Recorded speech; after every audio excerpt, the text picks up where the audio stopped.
Hello, I'm Curtis A. Routley, and I'd like to thank you for coming to the Running Prophecy channel and joining me in the teachings that I'm posting on Bible prophecy. This lesson is a continuation of a couple minutes of the timeline of the Bible, where we take the time from the creation of man unto the 1 BC, 1 AD time shift, and then convert that to the BC or BCE timelines, so that you can see coming and going how the biblical events fit in with history that's recorded. So let's begin with a look at what we've gone over already and bring into focus the BC timeline. From the creation of man until the biblical flood was 1,656 years. Sodom and Gomorrah were destroyed 391 years after the flood. Jacob met the Pharaoh, and the 400 years of servitude for Israel began in Egypt in 582 after the flood. The Exodus took place 400 years later and 982 after the flood. Israel entered the land of Canaan 40 years later in 1022 after the flood. Work was begun on King Solomon's temple 480 years after the Exodus. This was in the year 1462 after the flood. Then, when the ark was brought into the temple King Solomon built, the glory cloud filled the house of the Lord and prevented the priests from ministering, and this took place in 1471 after the flood. And 956 years later, we come to 2427, which is the 1 BC, 1 AD time shift. Now, if we work this backwards from on the BC timeline, we can see that the glory cloud prevented the priests from ministering and began the 2,300-day period in 956 BC. The temple work was begun in 965 BC. Israel entered the land of Canaan in 1405 BC. The Exodus took place in 1445 BC. Jacob met the Pharaoh in 1845 BC. Sodom and Gomorrah were destroyed in 2036 BC. The flood occurred in 2427 BC. And when we come the other 1656 years to where the creation of man occurred was 4,083 years. Now, if we add 4,083 years to 2427, we come to the year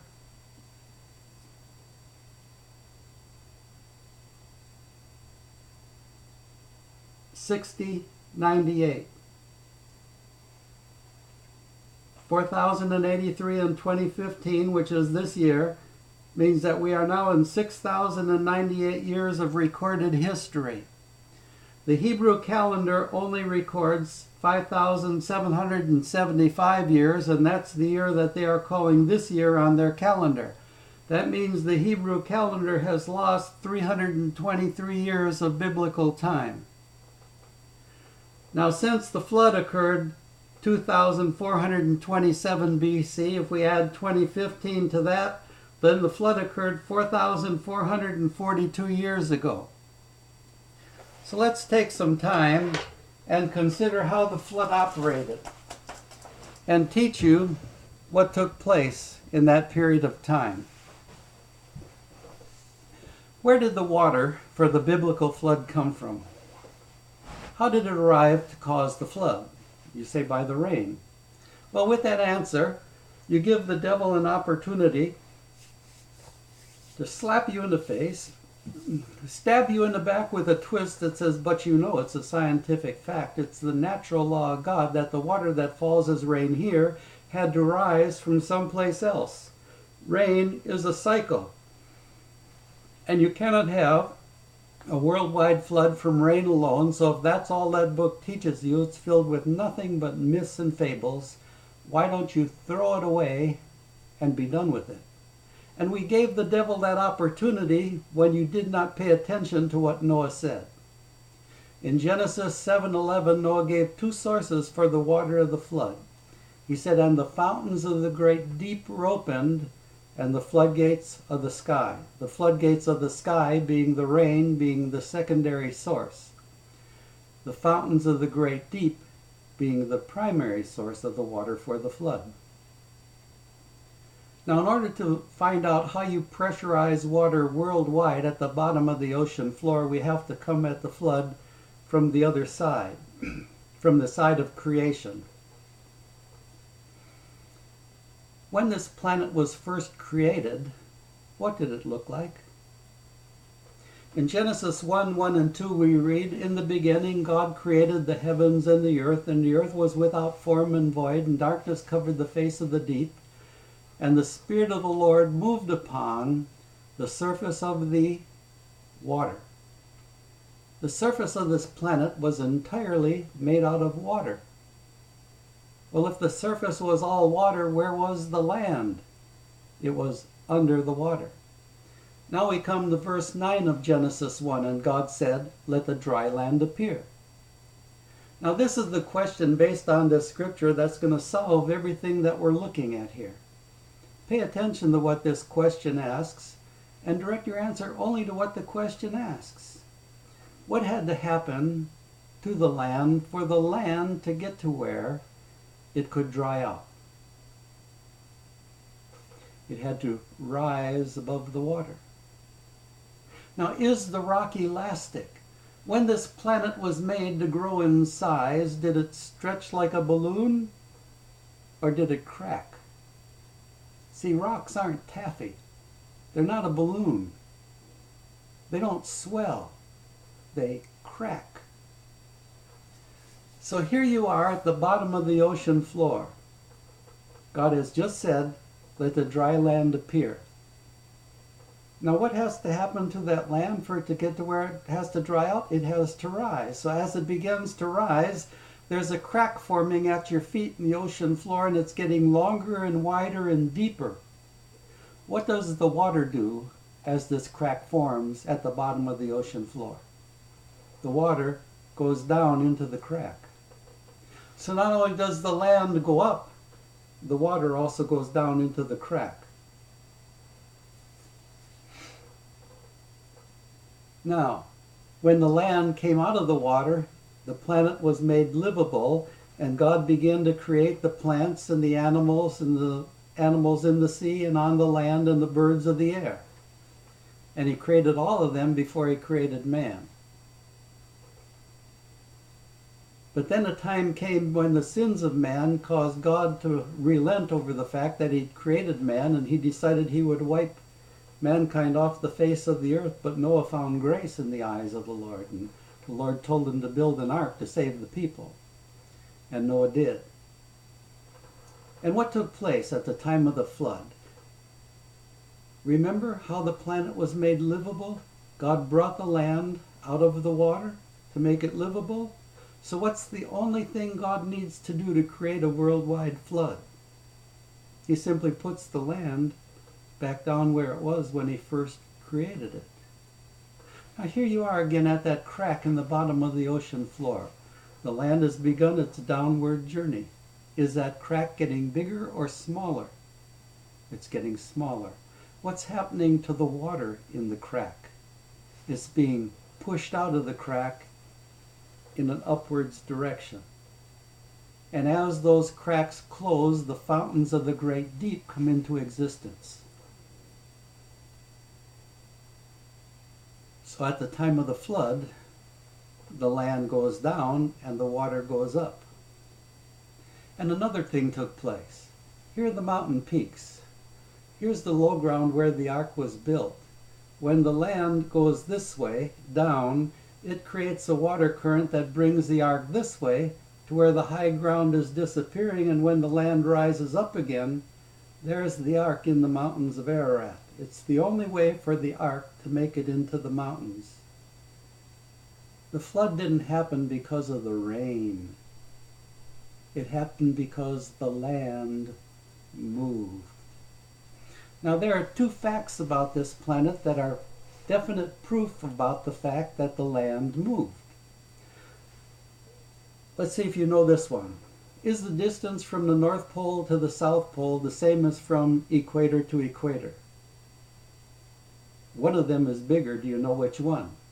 It's equator to equator. Somehow this planet has gotten fatter in its middle. Now the distance by which it is greater is 26 nautical miles.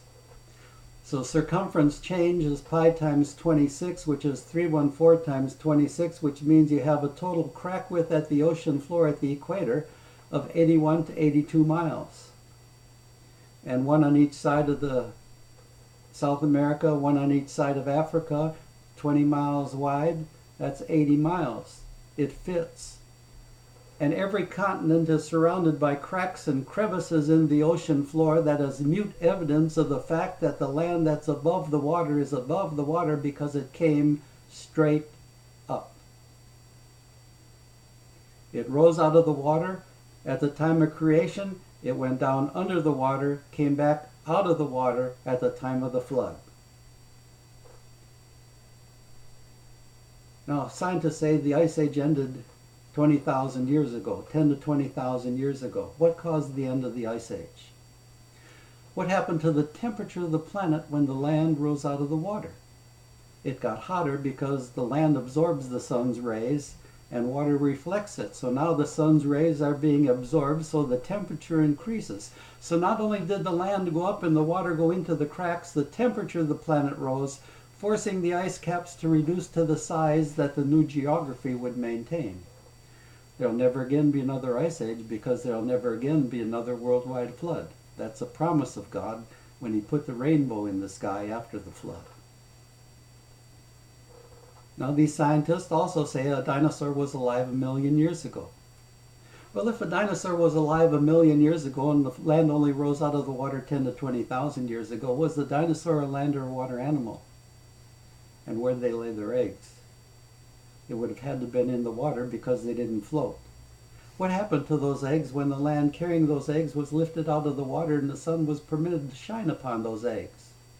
They all spoiled, therefore there could never again be another dinosaur born if they were created before the land rose out of the water. But all the creatures of the deep were created after the land rose out of the water. And since there were none of them on the ark and they couldn't swim for a year, they all perished. And something else takes place by the movement of the land. If the crust gets hotter, it expands and there's a cracking that takes place. And a volcano starts to poke its head up and blow its top. And the volcano puts a lot of particulate matter into the upper atmosphere. It blows ash and smoke that reduces the sun's rays' ability to shine upon the land, reducing the temperature of the planet.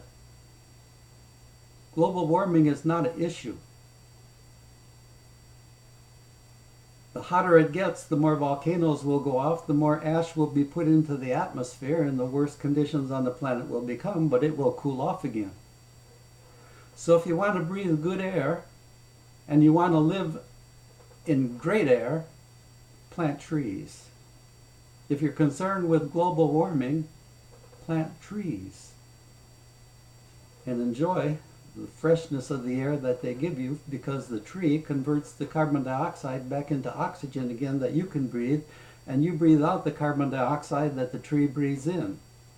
So whatever you do in this manner will benefit you and the planet both. So God asked Job a question in the 38th chapter. Said, have you walked in the recesses of the deep? Except God asked Job about those cracks in the bottom of the ocean floor, no man would have known them until about 150 years ago. When they started laying the transatlantic telephone cable and they hit the Great Trench off the Azores, all of a sudden they were using 1 mile, 2 miles, 3 miles, 4 miles, 5 miles, 6 more miles of cable than the distance they just covered. The engineers were pulling their hair. All they knew for certain was the cable had not broken, and it was going to the bottom of the ocean floor. They just didn't know what the ocean floor looked like. And it took them a lot more cable to get to the east coast than what they first figured on, because of the cracks that they crossed on the way.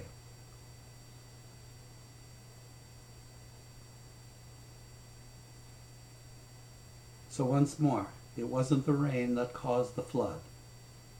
The land moved. And in 2 Peter chapter 3, Peter says, "Why do these worthless men say that all things have continued the same from creation to this very day, when this one fact escapes their notice, that the land was formed out of the water, and by water it was flooded, and that generation perished, save 8 souls." Good thing we're not having another flood, isn't it? But are you prepared for what's coming?